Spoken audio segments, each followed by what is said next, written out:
So what's up, kamusta? Ayos ba tayo dyan? So nandito tayo ngayon sa may Motorstar Malolos branch para sa update natin at meron tayong bagong motorcycle dito.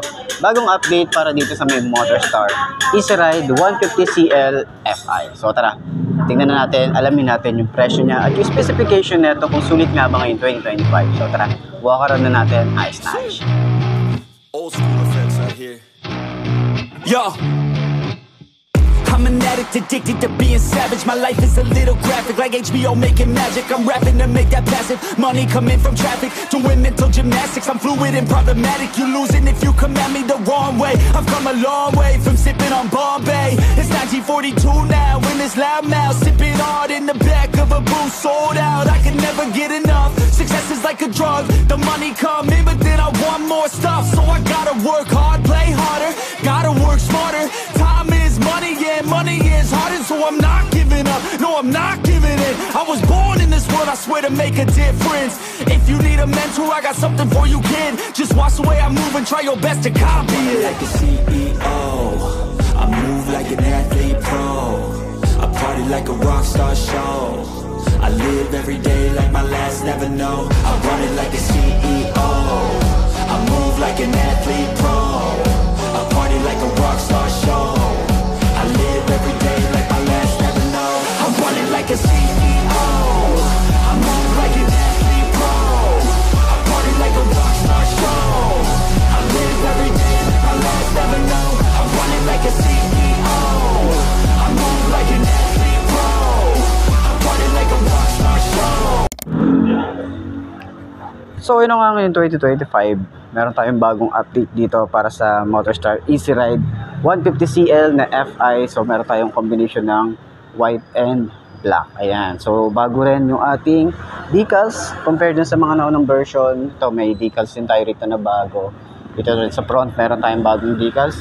So ayan, ang ganda nung colorway niya ngayon. And comment nyo naman sa baba kung ano pa yung mga mapapansin nyo na hindi ko mapapansin na mga nagbago rito. So upuan natin, 5'2" ang ating height. Okay, so side stand muna natin. Madali siyang i-side stand at i-center stand eh. Ayan, so goods naman siya sa mga parking lot na pwede nating pagparkingan. Okay, hindi naman siya mukhang mabubuwal. Okay, basta-basta. So ayan, sa ating 5'2", uy, magaan yung motor. Tapos yung foam medyo nasa gitna siya, hindi siya yung sobrang lambot, hindi rin siya yung sobrang tigas. Okay, nasa gitna siya. Tapos meron tayo ritong gulay board, kahit pa paano meron tayong mapaglalagyan ng mga pinamili natin. Meron din tayo ritong utility hook, and wala nga lang tayong side stand kill switch, pero ang luwag din para sa OBR. At yun na nga, available na rin yung ating bracket. Top box na lang yung kulang natin. So kagandahan din, naka-panel na, ang panel natin dito ay digital na rin. And try natin yung shock nya. Uy, maganda rin yung shock na ito. Ayan. Okay, sa likod, malambot din. Oh. Turning radius nya, malawak din.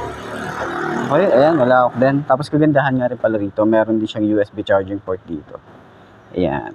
So sa legroom natin, may space pa tayo rito. Ayan, dito naman yung ating battery sa ating gulay board. Okay, so yan, yun yung itsura natin dito.